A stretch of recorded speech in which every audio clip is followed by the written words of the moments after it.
जिसकी दलील से अंग्रेज रह गया था दंग। उत्तर प्रदेश के पहले मुख्यमंत्री के अनसुने किस्से। साल 1928, जगह लखनऊ। हाथों में काले झंडे लेकर भारतीय साइमन कमीशन का विरोध करने सड़क पर आ धमके थे। जवाहरलाल नेहरू और गोविंद वल्लभ पंत आक्रोशित भीड़ की अगुवाई कर रहे थे। पुलिस के एक डिप्टी एसपी की नजर नेहरू और पंत पर पड़ी। वो जानता था कि अगर पुलिस इन दोनों को हटा देती है तो बाकी लोग खुद ही किनारे हो जाएंगे, और यही सोचकर उसने अपने सिपाहियों को दोनों पर डंडे बरसाने का हुक्म दे दिया। लंबी कदकाठी की वजह से पंत जी पुलिस के हमलों की जद में सबसे पहले आ गए। पंत जी ने जब देखा कि पुलिस पंडित नेहरू पर लाठियां बरसा रही है तो वो उठे और पंडित नेहरू के शरीर पर ढाल की तरह लेट गए। अब सारी लाठियां पंत जी पर पड़ने लगी। रीढ़ और गर्दन पर गहरी चोटें आईं।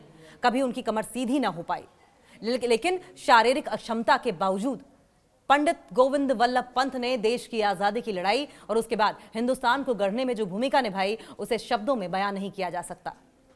जी हां, जिन लोगों ने अपने खून पसीने से हिंदुस्तान का मुस्तकबिल लिखा, उनमें एक नाम पंडित गोविंद वल्लभ पंत का भी है।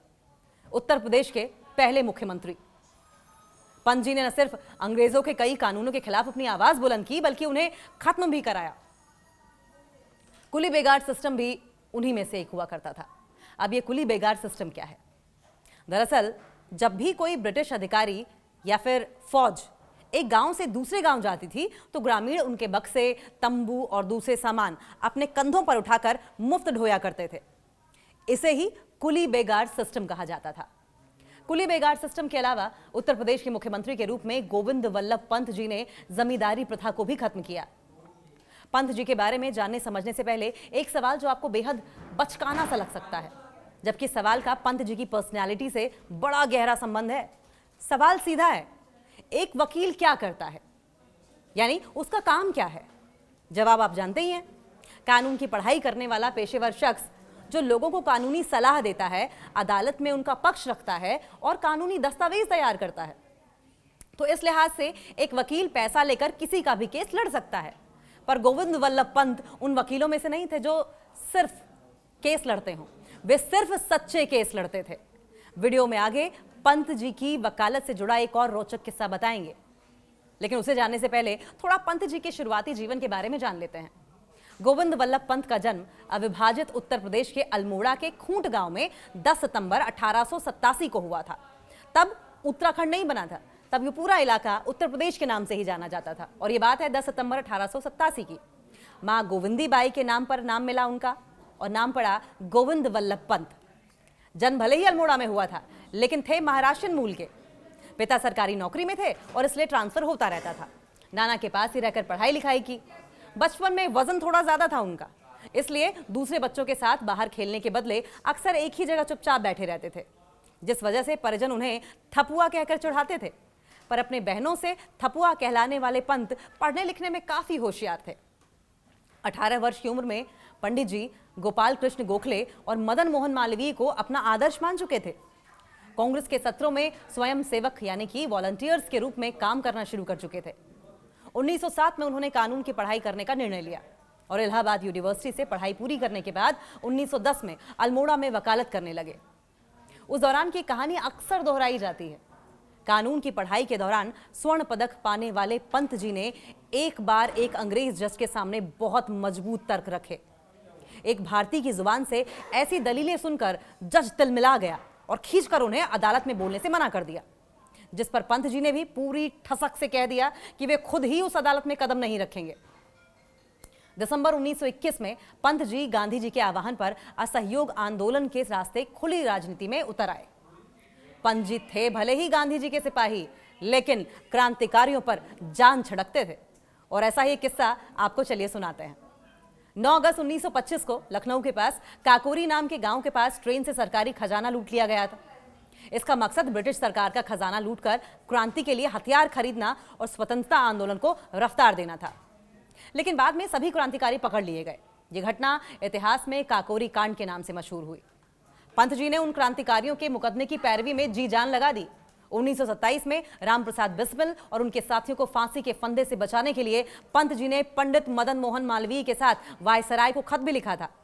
कहा जाता है कि गांधी जी का समर्थन न मिल पाने से वे अपने मिशन में कामयाब न हो सके। जाने माने इतिहासकार डॉक्टर अजय रावत के मुताबिक पंडित जी की किताब फॉरेस्ट प्रॉब्लम इन कुमाऊं से अंग्रेज इतने डरे हुए थे कि उन्होंने उस किताब को बैन कर दिया।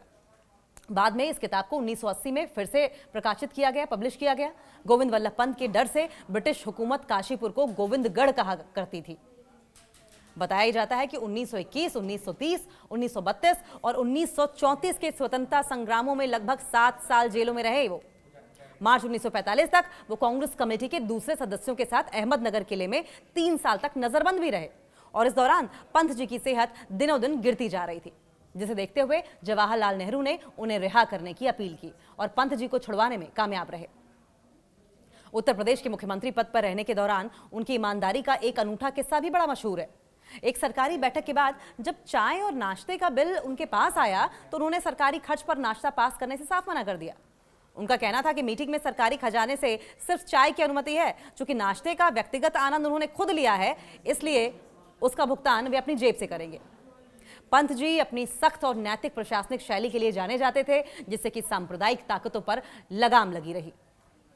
सरदार पटेल के निधन के बाद गोविंद वल्लभ पंत को केंद्र सरकार में गृहमंत्री बनाया गया। 1955 से 1961 तक देश के गृहमंत्री रहते हुए उन्होंने राज्य पुनर्गठन अधिनियम 1956 के तहत भाषाई और प्रशासनिक आधार पर भारतीय राज्यों के पुनर्गठन को कुशलतापूर्वक नेतृत्व भी दिया। तो ऐसे ही एक किस्से की जानकारी राजनीतिनामा मध्य प्रदेश नाम की किताब में मिलती है।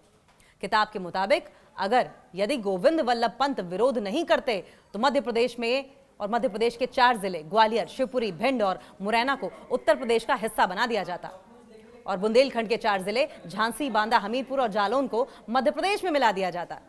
सोचिए अगर इन जिलों की अदला बदली पर मुहर लग जाती तो आज दोनों राज्यों का नक्शा कैसा होता। पंत जी ने हिंदी को आधिकारिक भाषा बनाने में महत्वपूर्ण योगदान दिया, जिससे भारत की एकता, अखंडता और मजबूती की ओर बढ़ती चली गई। साल 1957 में उन्होंने भारत के सर्वोच्च नागरिक सम्मान रत्न से भी उन्हें सम्मानित किया गया। व्यस्त राजनीतिक जीवन के बावजूद वो न सिर्फ भोजन प्रिय थे और परिजनों और दोस्तों के लिए जायकेदार व्यंजन बनाते थे। वैसे पंत जी की निजी जिंदगी बहुत उतार चढ़ाव भरी रही। 2 पत्नियों के निधन के बाद उन्होंने तीसरी शादी की, जिससे उन्हें एक बेटा और 2 बेटियां हुई। पंत जी के बाद उनके बेटे केसी पंत भी राजनीति में काफी सक्रिय रहे। रक्षा मंत्री, प्लानिंग कमीशन के पूर्व उपाध्यक्ष भी रहे। 73 वर्ष की उम्र में मां भारती की सेवा करते हुए पंडित गोविंद वल्लभ पंत इस असार संसार से विदा हो गए, लेकिन उनकी सादगी, निर्भीकता पीढ़ियों को प्रेरित करती रहेगी। मैं हूं आपके साथ अंकिता दुबे और स्क्रिप्ट लिखी थी जयशंकर ने। देश और दुनिया की हर खबर से अपडेट रहने के लिए न्यूज़ 18 ऐप डाउनलोड कीजिए और हर दम आगे रहिए। वीडियो देखने के लिए बहुत बहुत शुक्रिया।